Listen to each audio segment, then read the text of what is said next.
దేవునికి స్తోత్రం.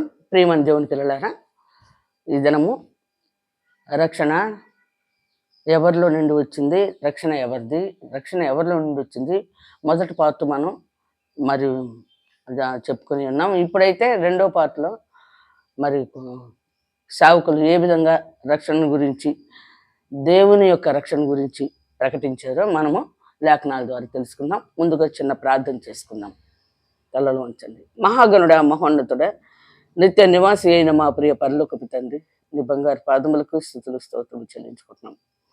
నా దేవ, నా తండ్రి, ఈ లోకమునకు, సమస్త దేశములకు, ఈ లోకమునకు రక్షణ ఎవరిలో నుండి వచ్చింది, రక్షణ ఎవరిది, రక్షణ ఎవరిలో నుండి వచ్చింది అనే లేఖనాలను మేము ముందుగా ధ్యానం చేశాం.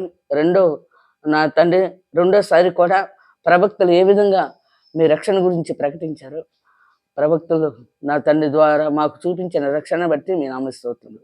ఇప్పుడు జరుగుతున్న సన్నిధికి మీరే తోడుగా ఉండి, రక్షణ ఎవరిలో నుండి వచ్చిందో లోకమంతా తెలుసుకొని, నీ యందు భయభక్తులు కలిగి, నా తండ్రి నువ్వు దేవుడిగా అంగీకరించి నిన్ను స్తుతించి ఆరాధించే భాగ్యం దయచేయమని ఇప్పుడు జరుగుతున్న సన్నిధికి తోడుగా ఉండి, ఆది నుండి అంతవరకు ఆదిత్వహించి నడిపించమని యేసు పరిశుద్ధ నామములో వేడుకుంటున్నాం తండ్రి.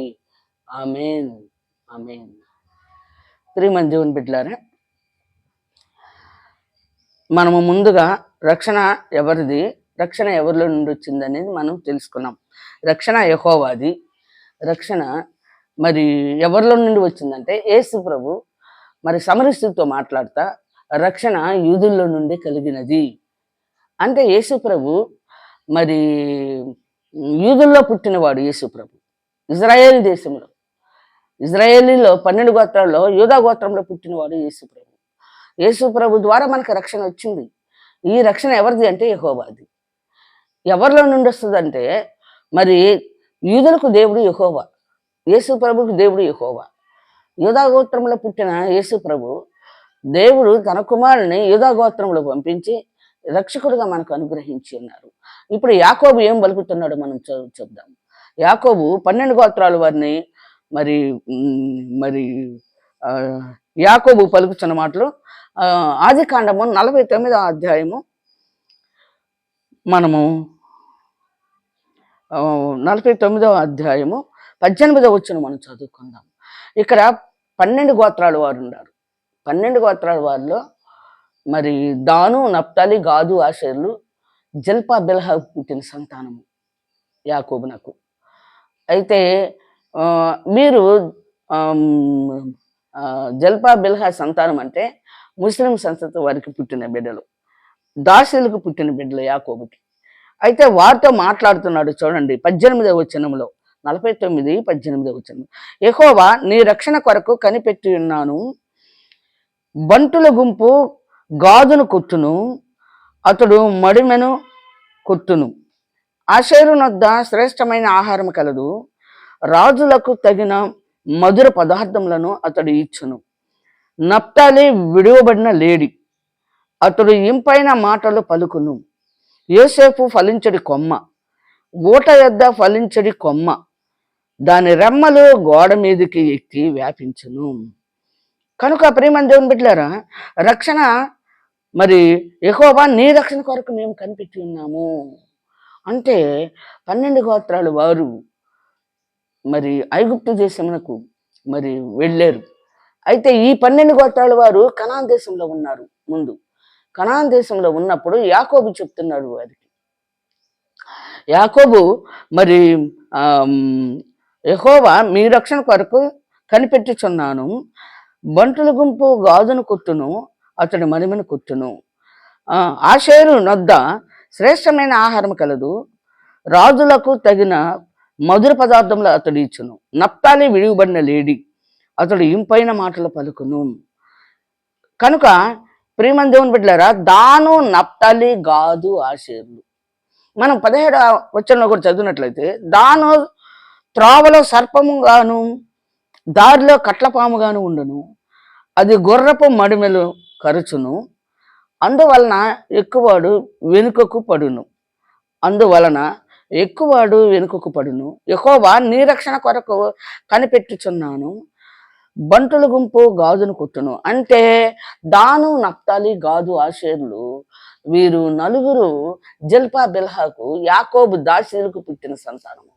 వీరు అంటున్నారు మరి యెహోవా నీ రక్షణ కొరకు కనిపెట్టి ఉన్నాం. అంటే దేవుడే రక్షించేవాడు, దేవుడే కాపాడాలి, దేవుడే అన్ని విషయములలో మనం ఆదరించాలి. యెహోవా మరి ఆయన యెహోవా గల జనులు కూడా ధన్యులు, ఎందుకంటే ఆయన రక్షణ పొందిన వారు అనమాట. కనుక ప్రియమైన దేవుని బిడ్డలారా, మనము నిర్గమాకాండంలో ఒక మాట మనం చదువుకున్నట్లయితే 14వ అధ్యాయము, నిర్గమాకాండము 14వ అధ్యాయము, మోషే పలుకుచున్న మాటలు మనం చదువుకుందాం.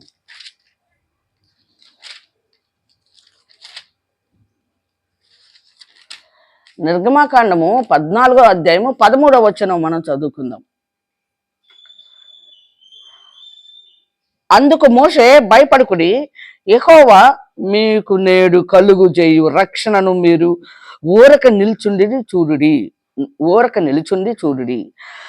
మీరు నేడు చూసిన ఐగుప్తీలను ఇక మీదట మరి ఎన్నడను చూడరు. యెహోవా మీ పక్షమున యుద్ధము చేయును, మీరు ఊరకయే ఉండవలనని ప్రజలతో చెప్పాను. ప్రియమైన దేవుని బిడ్డలారా, అక్కడ 12 గోత్రాల వారు నిర్గమాకాండంలో మోషే వారిని విడుదల చేయటానికి దేవుడు రక్షకుడిగా ఏర్పాటు చేసుకొని, మోషే రక్షకుడు ఇజ్రాయేలీలకి, లోకమంతటికి యేసు ప్రభు రక్షకుడు. కనుక యేసు ప్రభుని మరి దేవుడు రక్షకులుగా ఈ లోకానికి పంపించారు. అయితే ఇజ్రాయేలీలు 12 గోత్రాలకు మాత్రమే మోషే రక్షకుడు దేవుడు ఏర్పాటు చేసుకున్నాడు. ఐగుప్తు దేశంలో భయంకరమైన శోధనలో బాధల్లో పడినప్పుడు దేవుడు వాళ్ళని విడుదల చేయటానికి వాళ్ళు ప్రార్థన చేయగా ప్రార్థన ఆలకించాడు. ఐగుప్తు దేశం నుండి వాళ్ళని విడుదల చేసుకొచ్చేటప్పుడు మోషేని రక్షకుడిగా ఏర్పాటు చేశాడు వాళ్ళకి. అయితే ప్రియమైన దేవుని బిడ్డలారా, ఇదిగో ఇక్కడ మనం లేఖనాల్లో చూసినట్లయితే 18వ అధ్యాయం మనం చదువుకుందాం. 18వ అధ్యాయము 14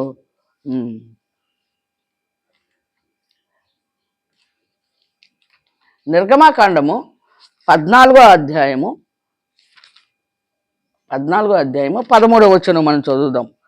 అందుకు మోషే భయపడుకుడి, యెహోవా మీకు నేడు కలుగు చేయు రక్షణను మీరు ఊరక నిలుచుండి చూడుడి.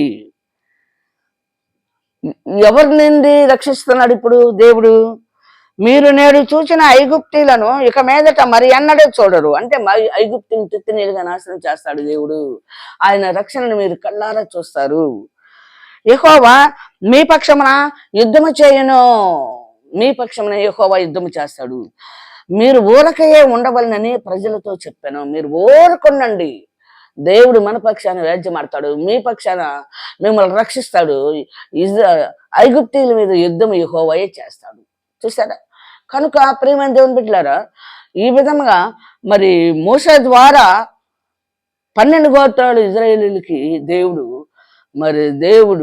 మోషే ద్వారా బయలుపరిచాడు. మోషే చెప్తున్నాడు, యెహోవాయే మనకి రక్షకుడు, ఐగుప్తీల్ని మనల్ని రక్షిస్తాడు, ఐగుప్తీలతో యుద్ధం చేయువాడు యెహోవాయే.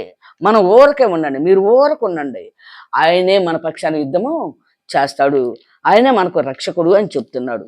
మనము ద్వితీయోపదేశకాండంలో మరి 20వ అధ్యాయంలో కూడా ఒక మాట చదువుకుందాం. ద్వితీయోపదేశకాండము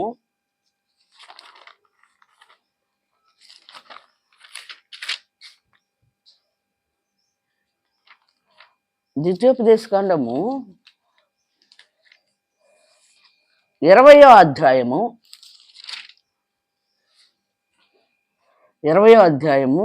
4వ వచనం మనం చదువుకుందాం. భయపడుకుడి, వణకుకుడి, వారి ముఖము చూచి బెదరకుడి, మీ కొరకు మీ శత్రువులతో యుద్ధము చేసి మిమ్మును రక్షించువాడు మీ దేవుడైన యెహోవాయే. అంటే ఇజ్రాయేలీలు భయపడతా ఉన్నారు శత్రువులను చూసి. కనుక ప్రియమైన ఐగుప్తీలు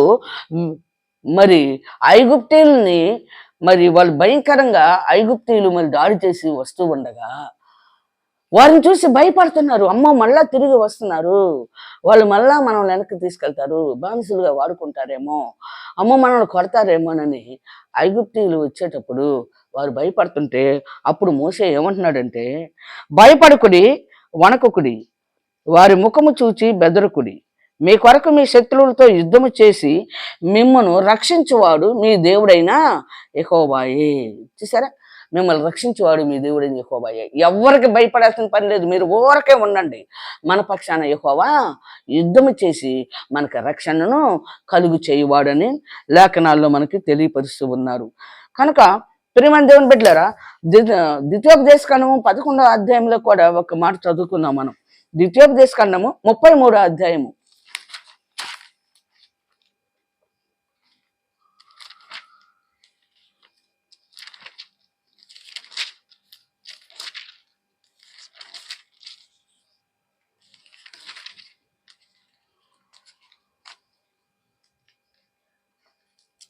పేజీలు చూసాము.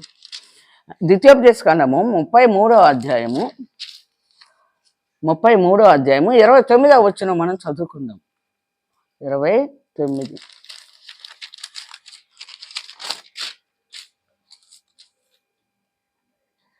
ఇశ్రాయేలు, నీ భాగ్యం ఎంత గొప్పది! యెహోవా రక్షించిన నిన్ను పోలిన వాడెవడు? ఆయన నీకు సహాయకరమైన కేడెము, నీకు ఔన్నత్యమును కలిగించు ఖడ్గము. నీ శత్రువులు నీకు లోబడినట్లుగా వారు వేషము వేయుదురు. నీవు వారి ఉన్నత స్థలములను త్రొక్కుదువు. కనుక ప్రేమ దేవుని బిడ్డలారా, మోషే ఇక్కడ మరి 12 గోత్రాల వారితోటి చక్కగా మాట్లాడుతూ, ఇజ్రాయేలు అంటే ఆశీర్వదించబడినవాడా అని అర్థం. ఇశ్రాయేలు అని ఆశీర్వదించబడినవాడు. యాకోబు అంటే మోసగాడు. ఎప్పుడైతే యాకోబు అన్న యొద్ద నుండి పారిపోయి వచ్చిన తర్వాత దేవుడు నీ పేరు యాకోబు కాదు ఇశ్రాయేలు అని పేరు పెట్టాడు. 12 గోత్రాల వారికి ఇజ్రాయేలు అని పేరు. ఇశ్రాయేలు, నీ భాగ్యం ఎంత గొప్పది! యెహోవా రక్షించిన నిన్ను పోలిన వాడెవడు?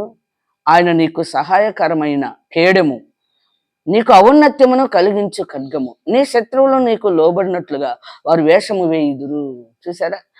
అయితే నీవు వారి ఉన్నత స్థలములను త్రొక్కుదువు.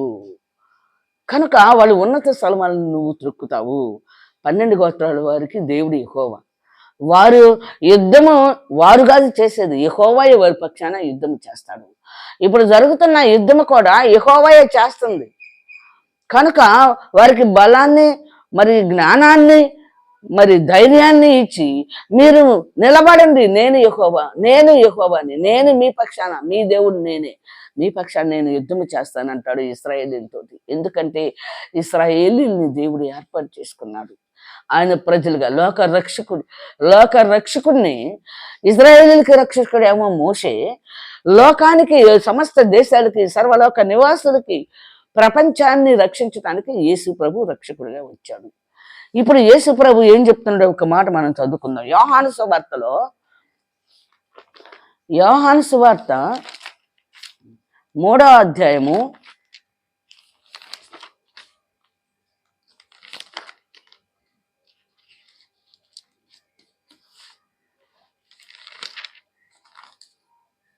3వ అధ్యాయము యేసు ప్రభు పలుకుచున్న మాటల్ని మనము జ్ఞాపకం చేసుకుందాం. యోహాను సువార్త 3వ అధ్యాయం 17వ వచనం మనం చదువుకున్నట్లయితే, 17వ వచనం, లోకము తన కుమారుని ద్వారా రక్షణ పొందుటకే గాని లోకమునకు తీర్పు తీర్చుటకు దేవుడు ఆయనను లోకములోనికి పంపలేదు. చూసారా, ఎవరి ద్వారా మనకు రక్షణ?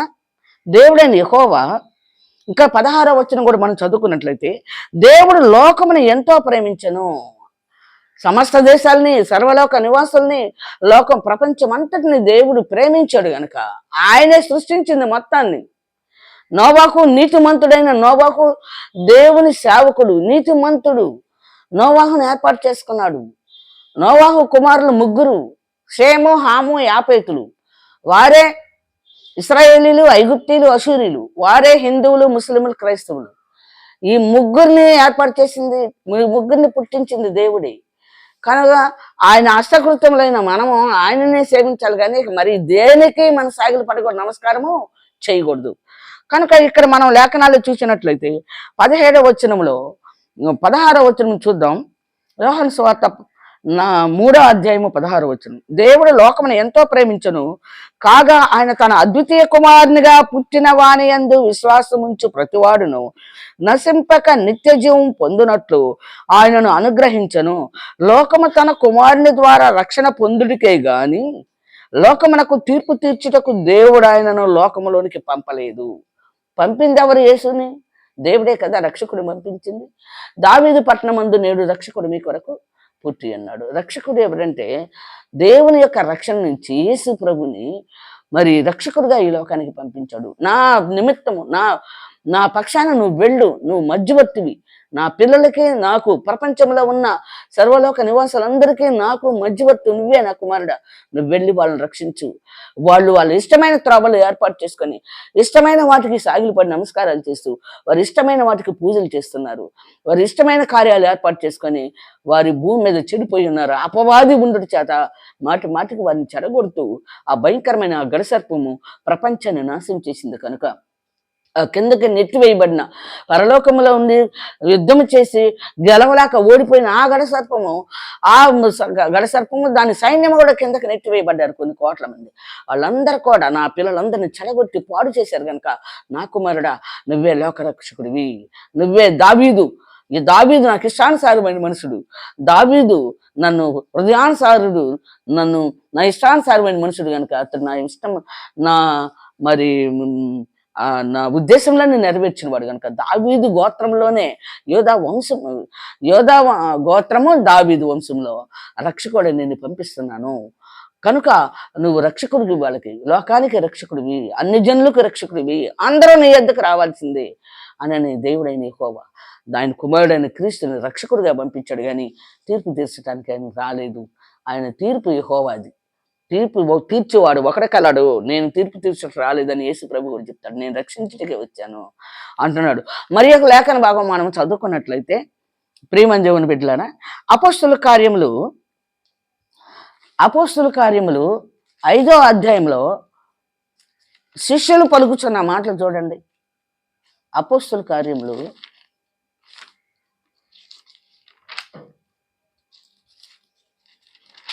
5వ అధ్యాయము, అపోస్తుల కార్యములు 5వ అధ్యాయము 31వ వచనం మనం చదువుకుందాం. 31వ వచనము.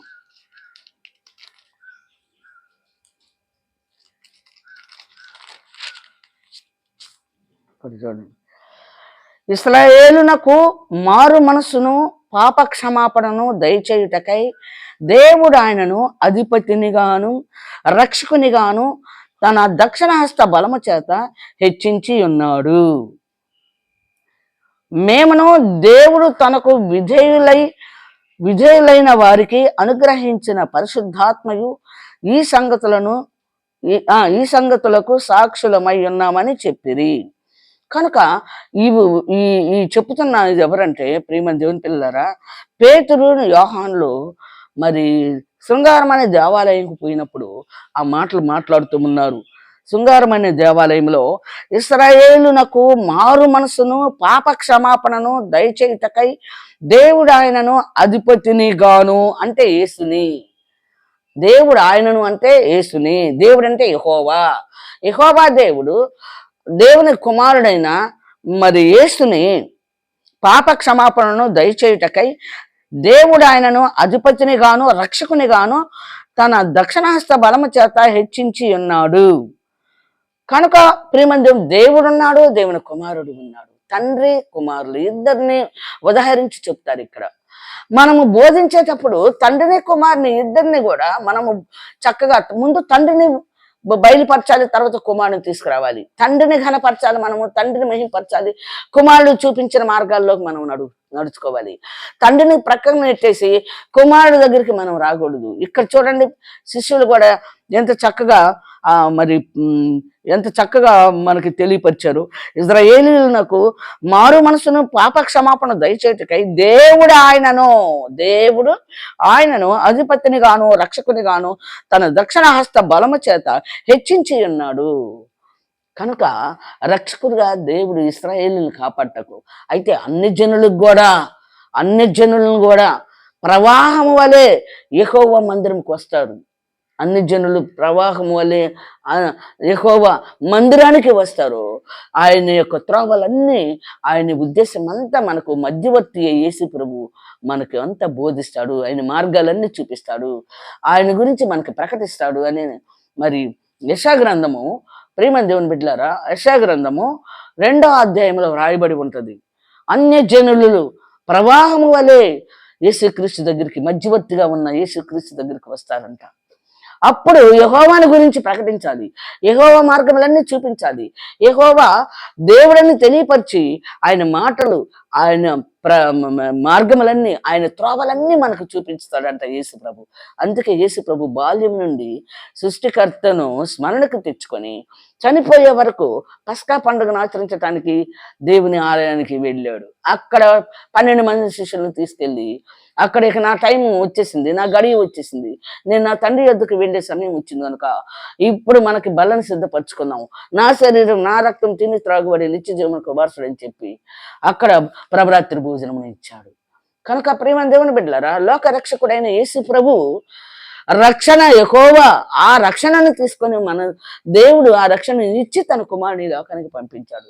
ఆయన రక్షకుడు, లోక రక్షకుడు. అన్ని జనులు కూడా అనేకులు, ఇప్పుడు అన్ని జనులు బోధకులందరూ కూడా, ఇప్పుడు బోధకులు ఎక్కువ అన్ని జనులే యేసు ప్రభు దగ్గరికి వస్తున్నారు. కానీ యేసు ప్రభు మాటలు కానీ, యేసు ప్రభు బోధ కానీ, యేసు ప్రభు చూపించిన మార్గములో నడవట్లేదు. కానీ వారు తమకిష్టమైన త్రోవలను ఏర్పాటు చేసుకొని ఇదే సేవ, ఇదే బోధ, ఇదే ఆశీర్వాదం అంటున్నారు. కానీ నిత్య జీవనకు వారసులు కావాలంటే తండ్రి చిత్తం నెరవేర్చువారే నిత్య జీవనకు వారసులు అని చెప్పేవారే లేరు. తండ్రి చిత్తం నెరవేర్చువారే నిత్య జీవనకు వారసులు అని యేసు ప్రభు చెప్పాడు. ఎందుకంటే యేసు ప్రభు తండ్రి చిత్తాన్ని నెరవేర్చాడు భూమి మీద.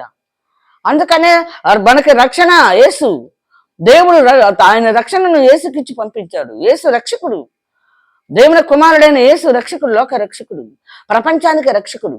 అన్ని జనులు కూడా ఆయన యొక్క మాటలు వినాలి, ఆయన మార్గములలో నడవాలి, ఆయన చిత్తాన్ని నెరవేర్చాలి, తండ్రి చిత్తం నెరవేర్చాలి, తండ్రి సత్యంలో నడుచుకోవాలి. అప్పుడే నిత్య జీవనకు వారసులు. నా ద్వారా తప్ప తండ్రి రాజ్యానికి మీరు వెళ్ళరు, నా ద్వారానే. ఇంకా వేరే మార్గంలో మీ సొంత త్రోవలు ఏర్పాటు చేసుకుని, సొంత భక్తి ఏర్పాటు చేసుకున్నారనుకో, వారికి తండ్రి రాజ్యం లేదు. అక్రమం చేయవారులారా మీరెవరో నాకు తెలియదు, నా యొద్ద నుండి తొలగిపోండని లేఖనాల్లో చక్కగా బయలుపరిచారు. కనుక ప్రియమైన దేవుని బిడ్డలారా, మనం ఇంకొక మాట మనం చదువుకున్నట్లయితే యోహాను సువార్త చదువుకున్న అపోస్తుల కార్యంలో 13వ అధ్యాయం 23వ వచనం మనం కూడా చదువుకుందాం. అపోస్తుల కార్యం 13వ అధ్యాయం అంటే అపోస్తులు అన్న పౌలు ఏం చెప్తున్నాడో చూద్దాం. అపోస్తుల కార్యములు 13వ అధ్యాయము, అపోస్తుల కార్యములు 13వ అధ్యాయము 23వ వచనం మనం చదువుకుందాం. శిష్యులు చెప్పారు, యేసు ప్రభు చెప్పాడు, నేను రక్షించటానికి వచ్చాను అన్నాడు. శిష్యులు కూడా దేవుని కుమారుని దేవుడు రక్షణ కొరకు, మనకు రక్షణ కొరకు దేవుడు పంపించాడు అన్నాడు. ఇప్పుడు అపోస్తులు అన్న పౌలు కూడా ఏం చెప్తున్నాడో చూద్దాం. ఆ తర్వాత వారు రాజు కావాలని కోరగా దేవుడి బెన్యామీను గోత్రీకుడును కీషు కుమారుడునైన సౌలును వారికి 40 ఏండ్ల వరకు దయచేసెను. తర్వాత అతనిని తొలగించి దావీదును వారికి రాజుగా నియమించెను. మరియు ఆయన, నేను యెషయ కుమారుడైన దావీదును కనుగొంటిని, అతడు నా ఇష్టానుసారమైన మనుషుడు, అతడు నా ఉద్దేశములన్నీ నెరవేర్చునని చెప్పి అతనిని గూర్చి సాక్ష్యం ఇచ్చను. అతని సంతానము నుండి 23వ వచనం మనం చదువుకుందాం చూడండి. అతని సంతానము నుండి దేవుడు తన వాగ్దానము చొప్పున ఇశ్రాయేలు కొరకు రక్షకుడగు యేసును పుట్టించెను. ఆయన రాకముందు యోహాను ఇశ్రాయేలు ప్రజలందరికీ మారు మనసు విషయమైన బాప్తిస్మము ప్రకటించెను. కనుక ఆయన రాకముందు ప్రియమైన దేవుని బిడ్డలారా, ఇశ్రాయేలు కొరకు రక్షకుడగు యేసును పుట్టించెను. దేవుడు ఏం చేశాడు? ఇశ్రాయేలును రక్షించడానికి దేవుడు పుట్టాడు. ఇశ్రాయేలును రక్షించుటకే నేను వచ్చాను అన్నాడు. అయితే అన్ని జనులు, అశూరీయులు, ఐగుప్తీయులు కూడా యేసు ప్రభు దగ్గరికి రావాల్సిందే. దేవుని రాజ్యం కావాలంటే, యెహోవా మనందరి కొరకు సిద్ధపరిచిన పరలోక రాజ్యంలో మనం స్వతంత్రించుకోవాలంటే యేసు ప్రభు లోక రక్షకుడి దగ్గర రావాలి. అసలు అన్ని జనులు, అశూరీయులు, ఐగుప్తీయులు ఎందుకు రావాలంటే వీరు నోవాహు కుమారులే. హాము యాపేతులు. షేము సంతానం నుంచి అబ్రహాము వచ్చాడు. హాము సంతానం నుంచి హాము సంతానం నుంచి ఐగుప్తీయులు వచ్చేసారు. కనానీలు, ఐగుప్తీయులు, హిత్తీలు, పెరిజీలు, కనానీలు, ఓబీసీలు, గిల్గసీలు అందరూ వచ్చేసారు. అయితే ప్రియమైన దేవుని బిడ్డలారా, వీళ్ళందరూ మరి నోవాహు కుమారులే. నోవాహులో రెండవ కుమారుని సంతానము ఐగుప్తీయులు. వీళ్ళందరూ ఐగుప్తు దేశము, ఇజ్రాయేలీలు, ఐగుప్తీయులు, అశూరీయులు 3 వంశంలో వాళ్ళు కలుస్తూనే ఉంటారు. మధ్య మధ్యలో ఈ 3 వంశం వారు వివాహాలు కూడా చేసుకుంటారు. అందుకే ఇజ్రాయేల్లో పుట్టిన యోసేపు ఐగుప్తు దేశానికి వెళ్ళి ఆసనతను వివాహం చేసుకున్నాడు. అంటే పూజారి కూతురుని, ఫరో ఇంట్లో పూజారి కూతుర్ని వివాహం చేసుకుంటాడు. అలాగే యూదా వెళ్ళి కనాను కుమార్తెను వివాహం చేసుకున్నాడు. అలాగే సొలొమోను వెళ్ళి ఐగుప్తీయురాలను వివాహం చేసుకున్నాడు. దేవుని చిత్తం అది, దేవుని ఉద్దేశం అది. ఎందుకంటే వాళ్ళ ముగ్గురు అన్నదమ్ముల పిల్లలు కాబట్టి వారందరూ కలుపుతుంటేనే దేవుడు ఎవరో తెలుసుకుంటారు. అప్పుడు దేవుడు రక్షకుడు పంపించాడని తెలుసుకొని అప్పుడు ఆ రక్షకుడు దగ్గరికి వచ్చినప్పుడు ఆ రక్షకుడు యెహోవాని గురించి ప్రకటన చేసి యెహోవా మాటలు మనకు బయలుపరిచి యెహోవా సత్యాన్ని మనకు బయలుపరిచి ఆయన మార్గములన్నింటిలో మనల్ని చక్కగా నడిపించి నిత్య జీవములకు మనం వారసులు అవటానికి, జీవములకు ప్రవేశించడానికి యేసు మనకు మార్గమై ఉన్నాడు, సత్యమై ఉన్నాడు, జీవమై ఉన్నాడు. మరి యొక్క లేఖన భాగం ఇక్కడ ప్రియమైన దేవుని బిడ్డలారా చూడండి, 24వ ఇక్కడ 23వ అధ్యాయంలో అంటే అపోస్తల కార్యం 13వ అధ్యాయము 23వ వచనంలో మనం చదువుకుందాం. అతని సంతానం నుండి దేవుడు తన వాగ్దానము చొప్పున ఇశ్రాయేలు కొరకు రక్షకుడగు యేసును పుట్టించను. కనుక రక్షకుడగు యేసు లోక రక్షకుడు. ఆయన లోక రక్షకుడు, అందరికీ రక్షకుడే. మాకు కాదు అన్నా కూడా రేపు తీర్పులో నిలబడినప్పుడు అప్పుడు చెప్తాడు, లోక రక్షకుడు మీకోసం, అందరి కోసం నేను సిలువ వేయబడ్డాను, నా తండ్రి నన్ను మీకు అప్పగించాడు, మీరు నన్ను సిలువేసి చంపారు, సమాధి చేయబడి నన్ను నా తండ్రి లేపుకొని తన కుడిపార్శ్వంలో కూర్చొని పెట్టుకున్నాడు. నేను మీ దగ్గరకు వచ్చి మీకు చెప్పినా కూడా ఐగుప్తీలారా, అశూరీయులారా, ఇజ్రాయేలీలారా నన్ను మీరు నమ్మలేదు. నేను తండ్రి తండ్రి వచ్చాను, నేను దేవుని కుమారుడిని, దేవుడు నన్ను పంపించాడంటే ఈదులే నమ్మలేదు. ఇంకా ఐగుప్తీలు, అశూరీయులు ఏమి నమ్ముతారు? కనుక ఈ 3 వంశంలో వారు దేవుని పిల్లలే, అందరికీ దేవుని రాజ్యం ఉన్నది. ఇంకొక మాట చదువుకుందాం, మనం ముగించుకుందాం. రోమీయులకు రాసిన పత్రిక 10వ అధ్యాయము, రోమీయులకు రాసిన పత్రిక 10వ అధ్యాయము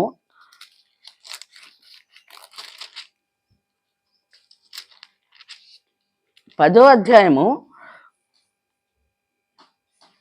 వచనం మనం చదువుకుందాం. అదేమనగా యేసు ప్రభు అని నీ నోటితో ఒప్పుకొని, అదేమనగా యేసు ప్రభు అని నీ నోటితో ఒప్పుకొని దేవుడు మృతుల్లో నుండి ఆయనను లేపినని నీ హృదయమందు విశ్వసించిన ఎడల నీవు రక్షింపబడుదువు. చూసారా? ఎలా అనగా నీతి కలుగునట్లు మనుషుడు హృదయంలో విశ్వసించును, రక్షణ కలుగునట్లు నోటితో ఒప్పుకొనును. కనుక ప్రియమైన దేవుని బిడ్డలారా, ఇక్కడ మనము చక్కగా చూడండి, యేసు ప్రభు అని నీ నోటితో ఒప్పుకొని, యేసు ప్రభు అంటే రక్షకుడు, మనల్ని పరిపాలన చేయువాడు అని ఒప్పుకోవాలి. యేసు ప్రభు అని నీవు ఒప్పుకొని, దేవుడు అంటే యెహోవా దేవుడు మృతుల్లో నుండి ఆయనను లేపెనని నీ హృదయమందు విశ్వసించిన ఎడల నీవు రక్షించబడదువు. యేసు ప్రభు దేవుని కుమారుడు, దేవుడు పంపించాడు, దేవుడే ఆయన రక్షకుడిగా పంపించాడని నువ్వు ఒప్పుకోవాలి. యేసు లోక రక్షకుడని ఒప్పుకోవాలి. మనల్ని పరిపాలన చేయటానికి దేవుడు ఆయన్ని పంపించాడని ఒప్పుకోవాలి. దేవుడు యెహోవా ఆయన కుమారుడిని లోకాన్ని పంపించాడని ఒప్పుకోవాలి. లోక రక్షకుడు దేవుని కుమారుడని మనం ఒప్పుకుంటేనే నువ్వు రక్షించబడుదువు. ఎలా అనగా నీతి కలుగునట్లు మనుషుడు హృదయంలో విశ్వసించును, రక్షణ కలుగునట్లు నోటితో ఒప్పుకొనును. రక్షణ కలుగునట్లు నోటితో ఒప్పుకొనును. విశ్వసించే హృదయంలో నోటితో ఒప్పుకోవాలి. దేవుని కుమారుడు దేవుడు యెహోవా, ఆయన కుమారుడు యేసుక్రీస్తు లోక రక్షకుడుగా దేవుడు మన కొరకు ఆయన లోకంలోకి పంపించానని మనం ఒప్పుకోవాలి. అప్పుడు మనము మరి రక్షణ పొందుతాము. అప్పుడు దేవుడు మనకి యెహోవా ఆయన కుమారుడు లోకరక్షకుడు అయిపోతాడు. అప్పుడు మనం అందరం కూడా ఏకముగా ఉంటాం. అక్కడ తండ్రి కుమారులు ఉన్న చోటకి మనం కూడా చేరుకుంటాం. దశలోనికి రాసిన పత్రికలో ఇంకొక మాట చదువుకుందాం. దశలోనికలు రాసిన పత్రికలో దశలోనిక 5వ అధ్యాయము 9వ వచనం మనం చదువుకుందాం.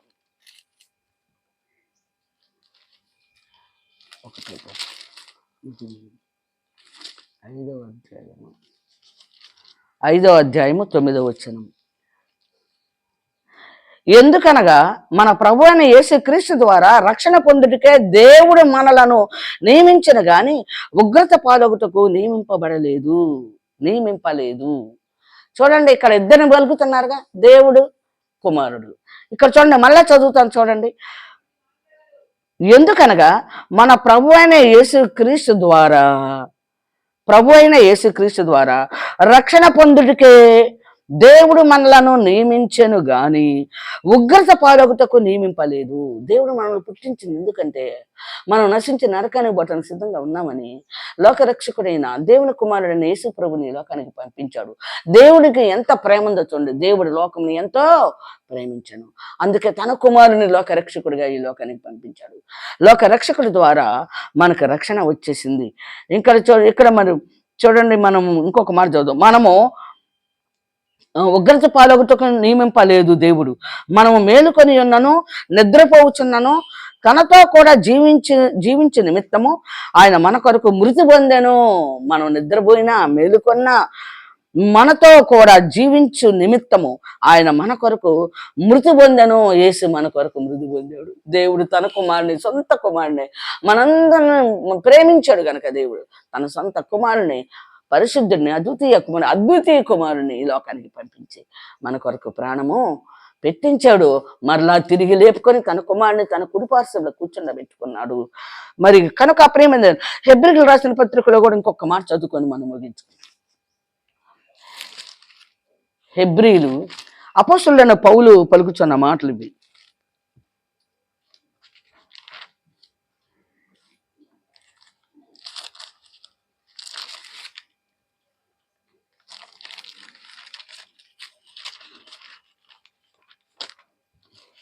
హెబ్రీయులు